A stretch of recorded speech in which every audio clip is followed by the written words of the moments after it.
Hola, bienvenidos y bienvenidas a Deconstrucción de todos los días.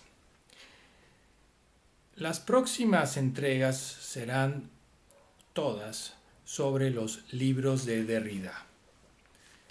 Las primeras se basarán en la palabra différence, que es parte central, una palabra central en la deconstrucción. Ahí haremos unas cuantas entregas, unos 4 capítulos, ¿no? Nos basaremos en este libro de Derrida que se llama Márgenes de la Filosofía. Y iremos estudiando y hablando capítulo por capítulo para entender este acontecimiento lingüístico, espacial, mental del pensamiento deconstructivo. Mis primeras 2 entregas serán sobre cosas anecdóticas que nos pasan a todos, en los cuales descubrimos que somos filósofos y en realidad todos somos filósofos, como lo veremos. Y luego vienen las entregas ya propiamente sobre la teoría o el concepto o la abstracción, como se le puede decir, de la deconstrucción, ¿no? No hay palabra que gane con la deconstrucción porque no es un método ni una técnica, es digamos un baile, un juego muy riguroso del pensamiento. Pero nosotros lo haremos entretenido y lo más simple posible. Entonces, hablemos de Derrida. ¿Quién es este señor Derrida? Bueno, él nació en Argelia en 1930. Y él es de familia sefaradita o sefaradí. Quiere decir que sus ancestros vinieron de España, eran judíos de España, pero como todos sabemos, en 1492 los españoles expulsaron a todos los judíos de España que no se quisieron convertir. Entonces se esparcieron por toda Europa y África, ¿verdad? Entonces los ancestros de Derrida fueron al norte de África y a Argelia, como hemos dicho. Y en 1875 los judíos argelinos obtuvieron la ciudadanía francesa. Entonces Derrida pues crece en un ambiente francés, judeo-francés, argelino, ¿no? Y como sabemos, Argelia fue conquistada en 1830. Pero en 1942, el régimen de Vichy, cuyo jefe de gobierno era Philippe Pétain, o Pétain, ¿no? Hace un decreto. Por decreto se expulsa de las escuelas públicas a los docentes y estudiantes judíos en Argelia. Bueno, a esta edad Derrida tenía solo 11 años, ¿no? Y recordemos que, bueno, los nazis van a invadir Francia, pero Francia se vuelve, al menos gran parte del norte de Francia, se vuelve un estado colaboracionista de la Alemania nazi. Incluso los propios franceses, junto con los nazis, luchaban contra la resistencia, ¿no? En esta parte conquistada, en la parte norte de Francia. Y por supuesto, como sabemos, el general de Gaulle en 1944 liberó Francia, ¿no? Pero todo esto, pues, para un niño que le remuevan la ciudadanía, porque eran franceses desde 1875, le remuevan la ciudadanía, lo boten del colegio por ninguna razón, luego tuvo que ir a otro colegio, un colegio judío al cual no se adaptaba, luego regresó. Entonces, todo esto un poco que lo traumatiza, ¿no? A Derrida, su lengua materna, se confunde cuál es mi lengua materna, si mis lenguas maternas o mi lengua materna, que es el francés, me expulsa de sí misma, etcétera, ¿no? Entonces, y lo que nos dice Derrida es que es sorprendente lo que ocurre en Argelia, porque Argelia nunca estuvo ocupada por Alemania nazi. Entonces, el retiro de la ciudadanía francesa a los judíos de Argelia, dice Derrida, fue obra exclusiva de los franceses. Estos lo decidieron por su cuenta en su cabeza y dice Derrida, debían haberlo soñado desde siempre y solos lo pusieron en rigor, ¿no? Bueno, todo esto no solo produce una confusión, en la mente de Derrida, pues se siente extraño no solamente a su propio país, a su propia lengua, a su propia ciudadanía, todo lo que se considera pues la casa, el hogar de uno mentalmente y físicamente.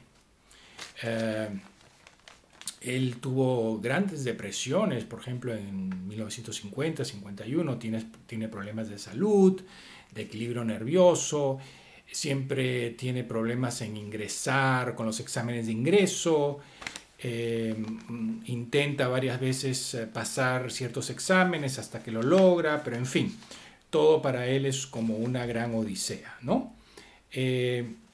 Entonces, ¿por qué les cuento todo esto? Porque justamente eh, todo esto hizo cuestionarle a Derrida mmm, qué pasa con la lengua, ¿no?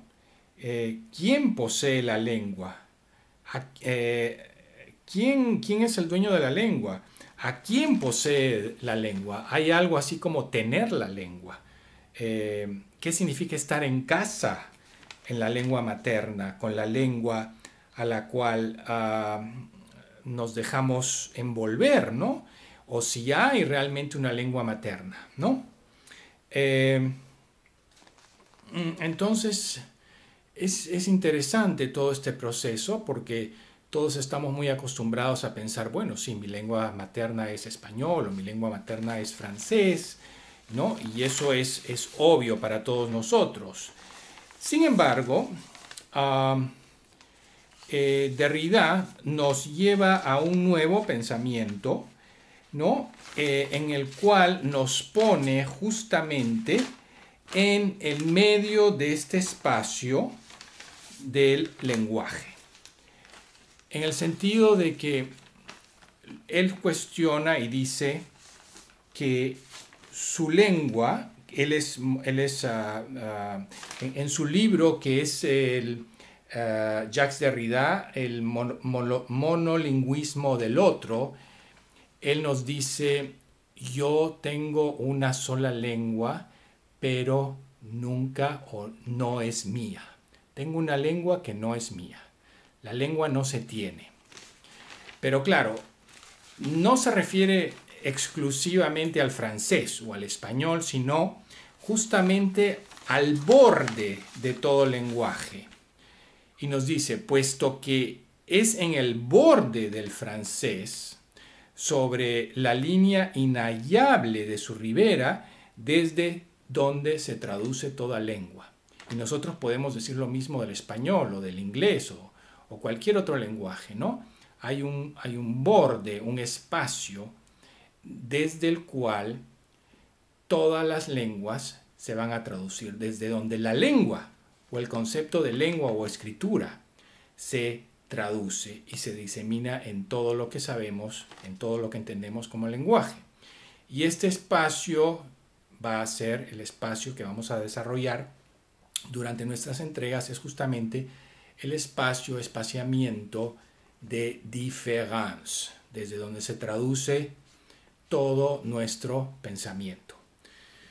Este es el acontecimiento de la deconstrucción, llevarnos a ese espacio ligero, a ese pensamiento ligero que no está presente, que no es, pero, pero que se envía a sí mismo, envía todas las lenguas, mejor dicho, o envía una lengua monolingua, ¿no?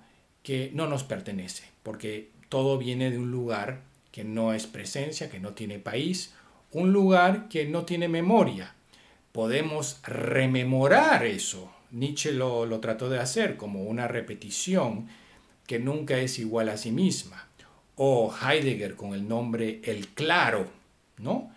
Que el claro es como un espacio neutro desde donde nace el arte, digamos, ¿no? O el pensamiento, ese es un pensamiento heideggeriano. Y Derrida nos dicen que nos da esta idea de que estamos como en un correo, ¿no? En un correo, y en ese correo mandamos una carta postal, que es nuestro lenguaje. Pero, pero hay miles de cosas que mandamos al mismo tiempo desde ese correo, ¿no? Y lo que no llega es justamente lo que no tenemos, y es ese borde, esa ribera inhallable bueno, Derrida piensa a través de Différance y a través de otros conceptos de la deconstrucción, espaciamiento, etcétera, ¿no? Y dice, toda lengua y no solo el francés se traduce desde esa ribera inhallable. Y ahí, dice, nos preguntamos desde esa ribera, desde ese margen, si se puede amar, gozar o reventar a secas en otra lengua, ¿no? Esta ribera, desde donde se envían todas las lenguas, dice Derrida, no es la mía, no es la nuestra, es la lengua, el lenguaje del otro, ¿no? Tenemos una sola lengua y no es la nuestra, nunca la tendremos.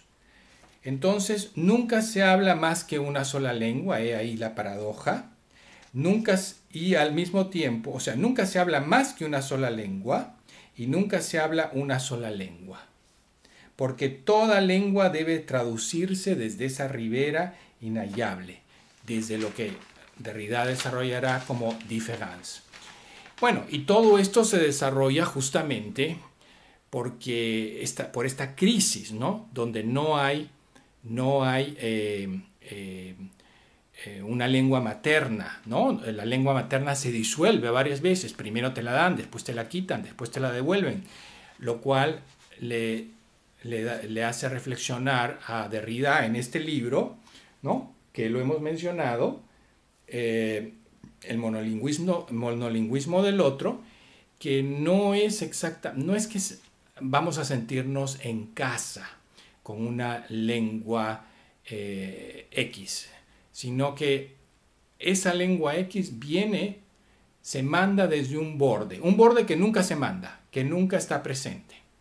Un borde, una ribera que lo vamos a asociar, como hemos dicho, a différance, a la diferencia, a este espaciamiento, este acontecimiento que es el pensar, el vivir, el desear desde ese exceso que nunca dejamos de escribir y de no escribir. Entonces, esta pequeña biografía de Derrida, en donde hemos podido asociar el sufrimiento que tuvo al ser desterrado varias veces, Derrida lo repite mucho en sus escritos, y él tiene una frase también muy famosa que su secreto, dice, es no pertenecer. Al no pertenecer, entonces, él puede desarrollar desde ese espacio muchas cosas, porque no se programa con ninguna lengua, no pertenece realmente a ningún credo, creencia, programación. Y es justamente a ese espacio donde Derrida nos lleva, que es un regalo, que es algo a lo que debemos tener gratitud, algo a lo que debemos dar gracias, ¿verdad? Y bueno, ahí lo dejamos. Bienvenido a esta experiencia y espero que sigamos juntos en varias entregas. Gracias por escuchar. Buen día.